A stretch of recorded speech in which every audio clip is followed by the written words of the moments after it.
కిషోర్ అడుగుదాం. కిషోర్ జాయిన్ అవుతున్నారు మనతో నిజామాబాద్ నుంచి. కిషోర్,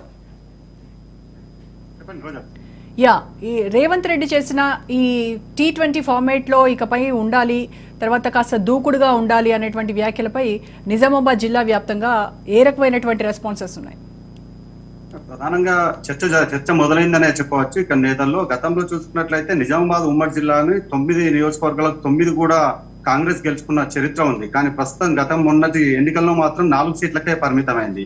అయితే కొన్ని చోట్ల అధిష్టానం చెప్పిన వారికి సీట్లు ఇవ్వడం, అలాగే రేవంత్ రెడ్డి కావచ్చు, పిసిసి ఇక్కడ లోకల్ ఉన్న నాయకులు సీట్లకు సంబంధించి కేటాయించే విషయంలో కొంత ఇతర అధిష్టానం దగ్గరికి వెళ్ళి కూడా కొంతమంది సీట్లు తీసుకొచ్చుకున్న పరిస్థితి మాత్రం ఉంది. అదే విషయాన్ని కూడా ఇక్కడ రేవంత్ రెడ్డి ఇలా స్పష్టం చేసినట్టు కూడా కనిపిస్తుంది. అయితే ప్రధానంగా చూసుకున్నట్లయితే గతంలో రాజకీయాలు వేరు, ప్రస్తుత రాజకీయాలు వేరు అనే ఉద్దేశాన్ని రేవంత్ రెడ్డి చెప్తున్నట్టు కూడా కనిపిస్తుంది. అయితే ప్రధానంగా ఇక్కడ చూసుకున్నట్లయితే చాలా చోట్ల కూడా మీరు కొన్ని విషయాలకు సంబంధించి ఇప్పటికి కూడా మంత్రివర్గ విస్తరణకు సంబంధించి కావచ్చు, నామినేటెడ్ పదవులకు సంబంధించి కావచ్చు, ఇప్పటి వరకు కూడా అధిష్టానం నుంచి గ్రీన్ సిగ్నల్ రాలేదనే తెలుస్తుంది.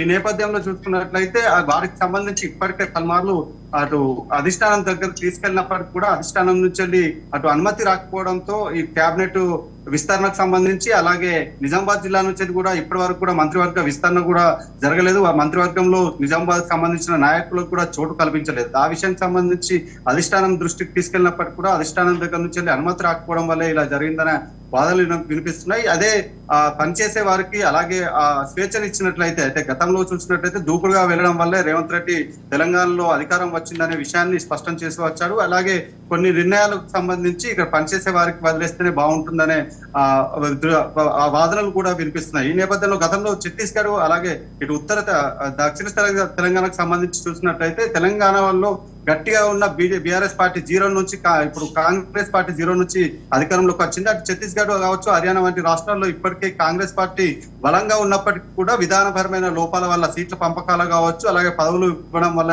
వంటి వాటిలో అన్యాయం జరగడం, విధానపరమైన లోపాల వల్ల అక్కడ ఓటమి పాలైందనే విషయాన్ని కూడా ఇక్కడ స్పష్టం చేసినట్లు కూడా తెలుస్తుంది. అయితే ప్రధానంగా చూసుకున్నట్లయితే పనిచేసే వారికి అవకాశం ఇవ్వాలి, అలాగే కొన్ని నిర్ణయాలు తీసుకోవడం వల్ల స్వేచ్ఛ ఇవ్వాలనే విషయాన్ని కూడా ఇక్కడ రేవంత్ రెడ్డి స్పష్టం చేసినట్టు కూడా తెలుస్తుంది. దీనిలో భాగంగానే ఇటు నిజామాబాద్ జిల్లాకు సంబంధించి కూడా పూర్తి స్థాయిలో కూడా కొంతమంది నాయకులు రేవంత్ రెడ్డి విషయాన్ని కూడా మద్దతు తెలుపుతున్న పరిస్థితి మాత్రం కనిపిస్తుంది. స్పష్టంగా పనిచేసే వారికి అవకాశం ఇవ్వడం వల్లే పార్టీని విస్తరింపజేయొచ్చు అనే విషయాన్ని మాత్రం ఇక్కడ స్పష్టంగా కనిపిస్తుంది. అంతేకాకుండా బీజేపీ పార్టీని దేశవ్యాప్తంగా ఎదుర్కోవాలంటే గట్టిగా ఉండాలంటే, అంటే గతంలో బీజేపీ నిర్ణయాలు చూసినట్లయితే మధ్యప్రదేశ్ లో శివరాజ్ సింగ్ చౌహాన్ వంటి వారు 3 సార్లు గెలిచినప్పటికీ కూడా కొంత వ్యతిరేకత రావడం వల్ల ఆయనను కూడా పక్కన పెట్టి ఇతరులను సీఎం చేశారు. అలాంటి నిర్ణయాలు కూడా తీసుకునే స్థాయి కాంగ్రెస్ పార్టీ చేసినట్లయితే పార్టీని చేస్తాం. అలాగే దేశవ్యాప్తంలో గతంలో ఉన్న అన్ని రాష్ట్రాల్లో, చాలా వరకు రాష్ట్రాల్లో కూడా కాంగ్రెస్ పార్టీ అధికారంలోకి వచ్చింది. ప్రస్తుతం మాత్రం ప్రాంతీయ పార్టీలపైనే ఆధారపడిన పరిస్థితి వచ్చింది. సీట్ల కేటాయింపులకు సంబంధించి కావచ్చు, ఇతర విషయాల్లో కూడా ప్రాంతీయ పార్టీలు మాత్రమే అటు కాంగ్రెస్ పార్టీకి సీట్ల కేటాయింపుకు సంబంధించి ప్రాంతీయ పార్టీలే నిర్ణయం అయిపోతుంది.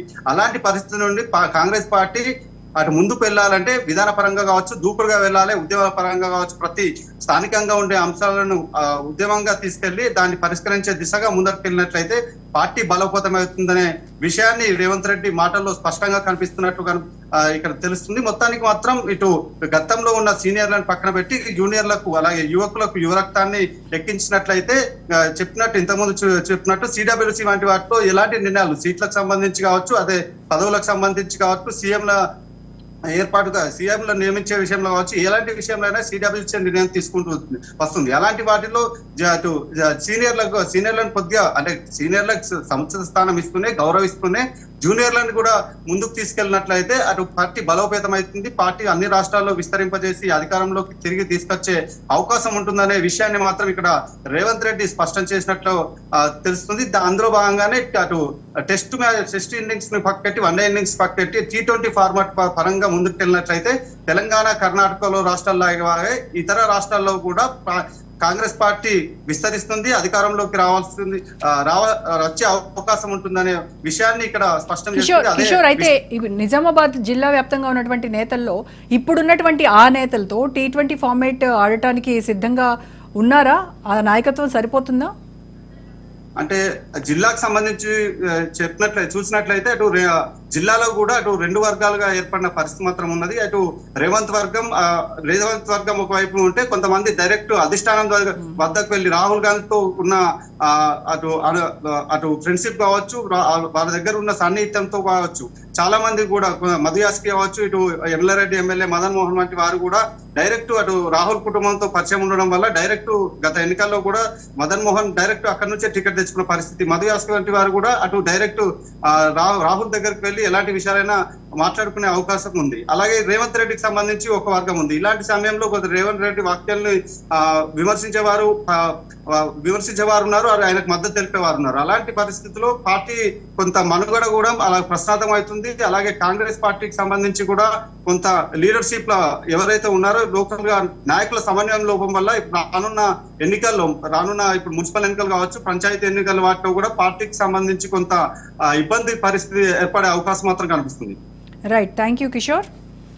రైట్, రామ్మోహన్ గారు, అంటే రేవంత్